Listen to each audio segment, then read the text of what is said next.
the strongest and the most courageous set of women come into our show, and they discuss an inspiring conversation or a story that inspires you in terms of the entrepreneurial journey that they've pursued. But today's conversation is going to be a little different to that, because we have two amazing ladies in the show today who will discuss a conversation that is very close to our heart. So we have these two ladies from Emerge Lanka Foundation. She is Hazel Rajaya Tete, the country manager of Emerge Lanka Foundation. Also, we have the communications and shelter lead, Kavya Patirana. Hi Kavya, hi Hazel, how are you? Doing good. Thank you so much. Thank you so much for your time and contributing to inspire me to share the story of Emerge. So to begin with, what is Emerge Lanka Foundation?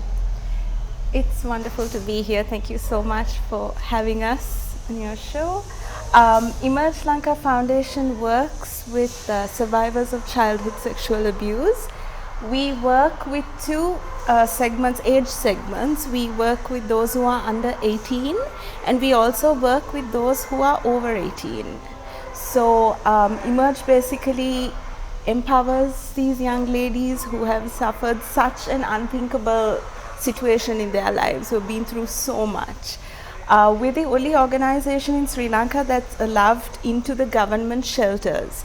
So maybe I'll take you through a little bit of a process of what happens when a girl reports her sexual abuse, and then take it from there to kind of tell you a little bit more about our story.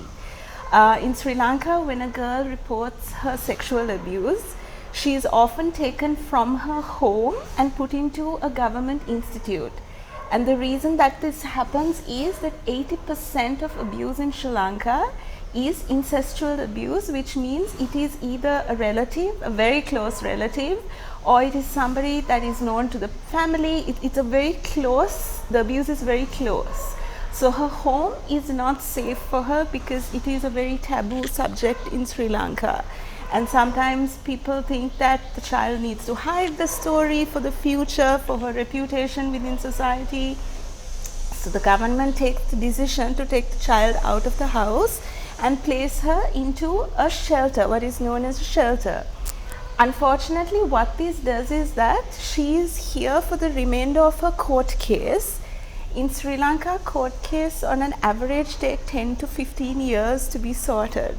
So if a girl is abused at 6, 7, 8, 9, 10, she spends her entire formative years within a system, within a shelter. So she doesn't have familial bonds, she doesn't have schooling, regular schooling, she doesn't have friends, she doesn't have a community. And when she comes out at 18, what happens is she's expected to reintegrate back into society that she left so many years ago on a very negative connotation, and just be successful in life. That's not possible. So that's where Emerge comes in, is that we focus on gearing the under 18s towards reintegration, and once they turn 18, we take them into our residential program, as many as we can, and kind of support them for 6 months, where they learn basic tasks. They learn how to go to the bank, they learn how to use their money, they learn how to go to a doctor's appointment, they learn basic communication skills that we learn from the time we are kids. And sometimes it's easy for us to take it for granted how easy interactions are. But for these girls who have lived within a set of walls for all of their life, creating bonds, relationships is not easy, and that leaves them very vulnerable to being trafficked, either for labor, either for sexual reasons. So we try to avoid getting them back into a cycle of abuse by doing the reintegration programs. So that's our focus, is reintegration, and we know that the girl benefits from that, because coming to us means they learn to take back their power, they learn to have a choice, they learn that they have value no matter what somebody else chose to do to them. Because oftentimes in our society, these girls are kind of taught that they have been damaged, that they need to hide what happened to them, that they have to be like everybody else. And I think you would also agree that we all have our own differences, Yes, right? And we're all quirky in our own way.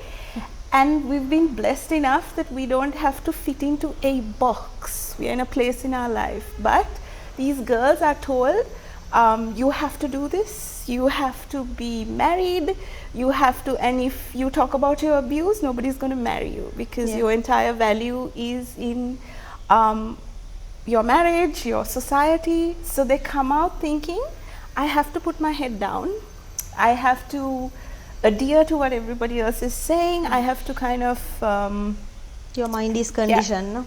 conditioned. So we break that, and we see such amazing results in these young survivors. Emerge very consciously chooses not to say victims, because a victim means that you're forever stuck with a tag of being of somebody else's fault. But we choose to call all of our girls survivors, because they have survived horrific things in their life, and they're out here. You know, we have those who are studying to be lawyers, we have girls who are dental nurses, teachers, some who are married, settled down. We're very proud of them. So that's a little bit about the niche that Emerge fills, in the sense that we focus on reintegration. We want safety for these young women, we want success, we want independence, equality, you know, like empowerment of these wonderful young ladies. Kavya, do you want to? Yeah, I would like to elaborate a little bit on the programming that we do at the center. Our programming is what we call trauma sensitive. So we make sure that the girls are understood, that they know that it's a safe place. We have a counselor 24/7 who is always there, and they have access to their mental health care as well, and it's a long-term journey for them. So they go through things like self-defense. They learn how to throw a punch if it's needed, and they also learn how much strength they actually have. And it's such a beautiful transformation when you see a girl realizing, oh, that's actual power that's inside of me, and maybe there's more. So they learn things from IT skills to English. So we really want them to go out into the world and feel capable of conquering anything that they set their mind to. And we know that they can do it. And everyone who supports Emerge is supporting those journeys individually.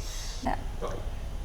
So as we've spoken so much about the niche that Emerge fills, and Kavya filled us in a little bit about our programming, how we started was that 15 years ago during the tsunami time, there was this young American student who came down to Sri Lanka, and she was volunteering. She was working in a volunteer program, and through this she met a very young little girl, 11-year-old girl, who was pregnant as a result of her abuse. And she realized that what a niche there was in Sri Lanka for the work that Emerge does. And her name is Arya Whitney Johnson. She's our founder, and she's still such a remarkable presence and inspiration for us at Emerge. And how she started with our young girls is, as you can see, Kavya and I are very proudly wearing some of these chains that our young girls have made. She taught this little girl to make chains because she was a chain maker. And this little girl was so happy and excited and so distracted from her situation that it made Alia want to do more in terms of working with them for therapy. And our first employee, actually Nirukshi, who's still with us, she actually started working with these girls, and all of the beads were in Nirukshi's garage. So it started with Nirukshi, and now we've grown to a team of over 10 people. And we're so grateful that Alia saw this niche so many years ago and decided to take a step forward as a 19-year-old to help these girls, and that's the reason we are here. So we're very grateful for her inspiration and vision that has brought us so far as well. All right, speaking of the process of getting the girls into Emerge and then grooming them to reintegrate with the society, this is a whole process. So let's talk about how this process works along with the stakeholders. How do you really ensure that these girls end up becoming survivors, as you said? So our processes, when we work within the shelters, we have some designated shelters that we go into. We partner with the government on this, and I must say I'm impressed with the passion that a lot of these officials show in terms of wanting new innovative programs, and they push us out of our comfort zone when they say, can you do this for our girls? It's wonderful working with people who are passionate for these survivors as well. And so when we go into the shelters, we look at preparing these girls to come out. So we do life skills, which is basically our everyday life skills. So again, like I said before, like how do you speak with people? How do you get a job? How do you learn to resolve conflict in a positive way? How do you create healthy bonds? How do you have a healthy relationship? We also do reproductive health because we think it's very important for these girls to know what their rights are and to know how to be safe and to know knowledge that is not given to them because they are not part of a family or a community. And we also, one of our flagships programs is the Beat to Business, where the girls are taught an entrepreneurial program. The practical side of it is the chains that they make. So we sell these chains and the entire profit goes to the girl. So we open up a bank book and we so when she comes out of the shelter, they can have, if they are with us for like 2 to 3 years, they can have over 100,000 of savings in their account, which gives them a bit of a head start so that they're not starting right from zero with nothing. When they turn 18, we take them to our center, as many as we can from all over the island.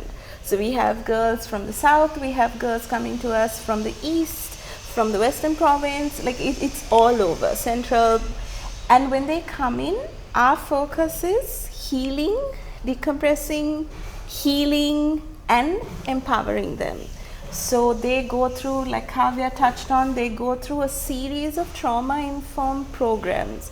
So they have practical exposure. So something as simple as going to a shop and buying groceries is new to an 18-year-old. Yeah. So it's very sweet sometimes. Our center is set up with a familial structure. So we have the 3 ladies who stay with the girls and they are known as Amma. Okay. So that they learn to create bonds, they learn how to bond with people, and then we all become the akkas who come in and out of the center.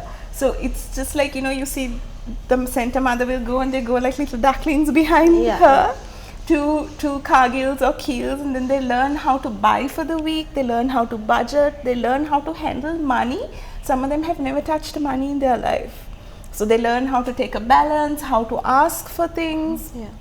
And they also go through one of my favorite programs, which is self-defense, where we have this amazing instructor, Kunchana, who comes in and he teaches them how to defend themselves.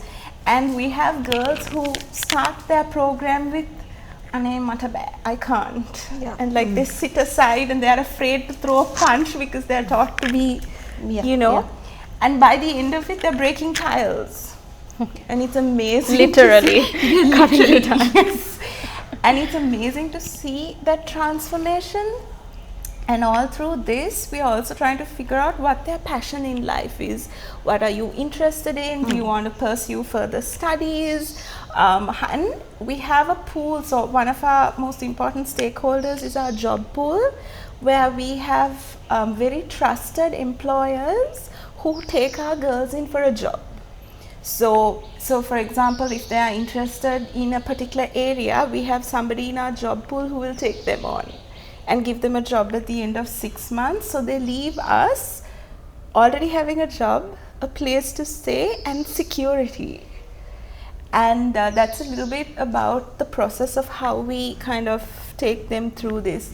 Mental health support is one of our pillars, because it's another taboo subject that is in Sri Lanka, because often the girls themselves think that if they need mental health support, they are the favorite word, and it's one of my least favorite words, is pissu, where they say mata pissu, or if you tell them go talk to the counselor, mata pissu ne, I'm not crazy. and that's so sad. But by the time they leave, they have bonded with the counselor. They know that anybody can need support in terms of mental health. They know that it's okay to say I'm having a bad day, and that's growth, because then they know that it's okay to have a bad day, and they know to get resources to support them through that bad day. Looking back, we have on a total of over 1,200 girls who have passed through the Emerge doors. Wow. Yeah, and we are so proud of each and every one of them who are out there doing what makes them happy. Some of them have bad days, some of them have hard days, but they pick themselves up, and like they would call us, and I find it so endearing when our center mothers, as we call them, the ladies who stay with them and the ones that they call Amma, you can hear them walking up and down sometimes on the phone. They're giving relationship advice just like a real parent would do. Like don't speak when you're angry, wait till you're calm and then speak. And the fact that the girls are able to make that connection back means a lot, because a lot of them don't have families that they come out to because of the taboo. The families think that they bring shame on them, and if it's a very close relative, there's a lot of dynamics that goes on.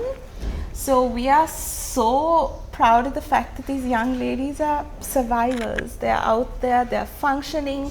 We have one of our girls, I think about a year ago, had twins. She's very happily settled in a family. And we recently had a girl who is now, multiple girls who are now dental nurses. Some of them are teachers.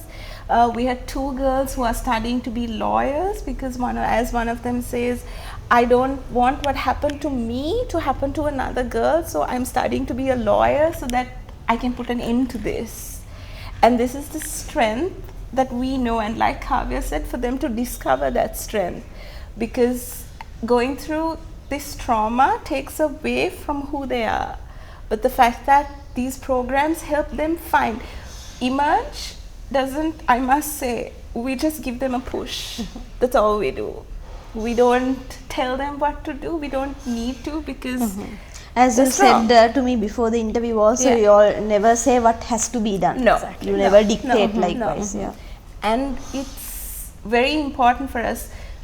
Part of being a survivor is the fact that you have to deal with the abuse itself for the rest of your life. But you also have to deal with the fact that as a child, somebody took away your choice, your bodily autonomy, the ability to say no, and then society built on that by saying, don't speak about it.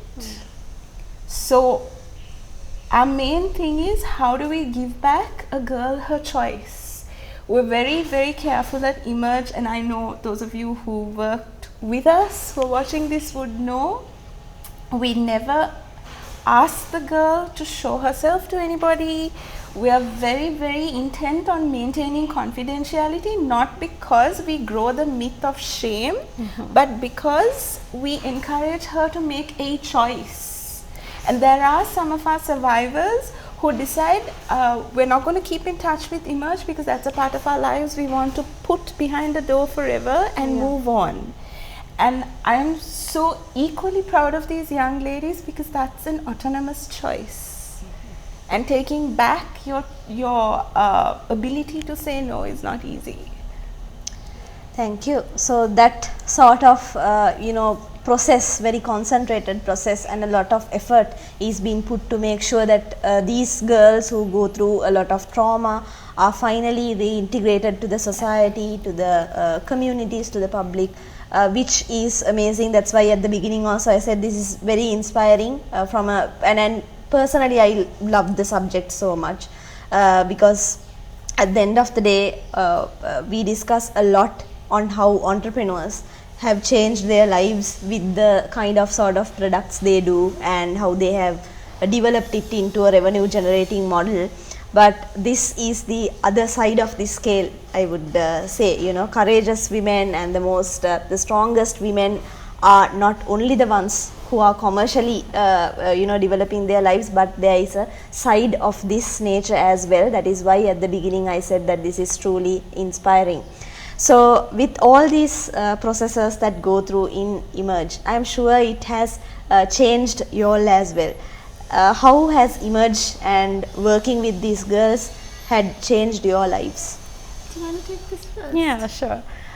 So I am a return employee to Emerge. I was working with them way back when I was 21. Okay. And I was there for a couple of years, and the subject, the girls is what really took my heart and my soul, and I learned so much from them. And I didn't know what to expect when I joined the first time around, and the strength of a single girl to me was life-changing. So I did leave to get a bit of exposure, and of course came back. Thank you, Hazel. Came back. And I have to say, to this day, the biggest inspiration I have is the girl. The girls we work with, their stories, they come from all over the country, and their strength is larger than life, and they're mischievous, they're funny, there's so much life in them. And you know, they'll tease you when they see you, and they'll also sit and listen to you when you're giving them some guidance. And they have dreams, you know, and they will also notice the little things about you that you don't expect them to notice. There's something so beautiful in the way that they're still able to look at the world. Number one inspiration for me day to day is the girls. And I also have to mention the team that I get to work with every day is phenomenal. These ladies are like, they are my tribe. They've helped me get through the bad days, the hard days when it comes to work, because it is a tougher subject that we do work with. And yeah, I just want to take a minute to appreciate the team as well, because each and every single lady and also stakeholders, our board, our advisory board, these are people who are giving their time and so much of their effort to something that is outside of their life. And I think that's beautiful, and it makes the world a much better place. Of course it does. So another important question, and this could be really important to parents out there who are watching us, not only parents, I guess, schools to governments to anyone. If you see a child getting abused or going through you know, similar experiences in your community, how will you make sure that a child doesn't go through that, or how can this be prevented, is something that a lot of us are thinking day in day out. As you all were giving all this insight for the previous questions, even I was thinking, how can we really stop this? So as a community, how can people ensure that sexual abuse can be prevented? What sort of measures or action should they take to make sure children in their community at least are safe? I think the number one thing for me is educating children on safety, personal safety. If a child does not know that what is happening to the child is wrong, how would they explain it to an adult? And also to teach a child that it's okay to say no. Sometimes we're very quick to say, you know, things like go and hug this person. That's okay that auntie wants a hug or that uncle wants a hug. But that takes away the child's ability to say no, and when a auntie or an uncle hurts them or abuses them, they think it's okay because amma or tata or grandma or somebody told me this person was okay. Educating a child, saying, you know, you have your safe space. Nobody needs to, if somebody makes you uncomfortable, remove yourself from that situation. Always tell us if somebody makes you. Open conversation, education, open conversation.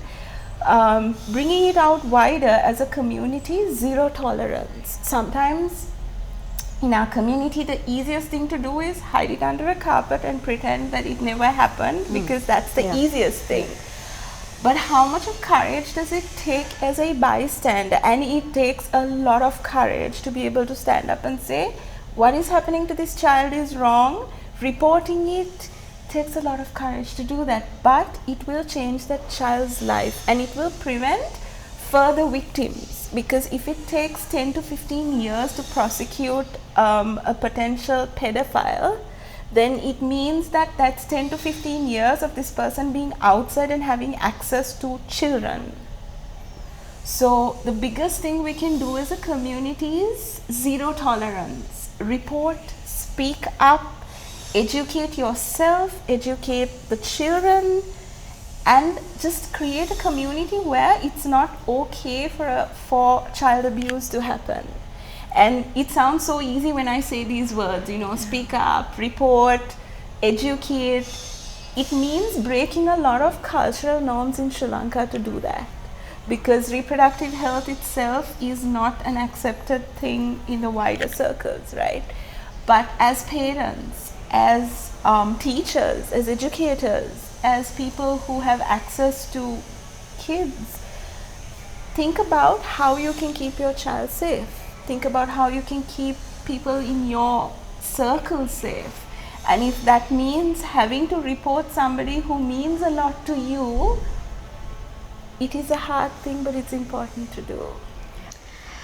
So as we speak and as you hear everything that we discussed so far, I'm sure you are wondering, how can I contribute to Emerge? This is a question I also had in mind. How can I personally contribute? So I'm sure there are a lot of ways new stakeholders out there in the public as well as the general public can contribute to Emerge, to what Emerge does.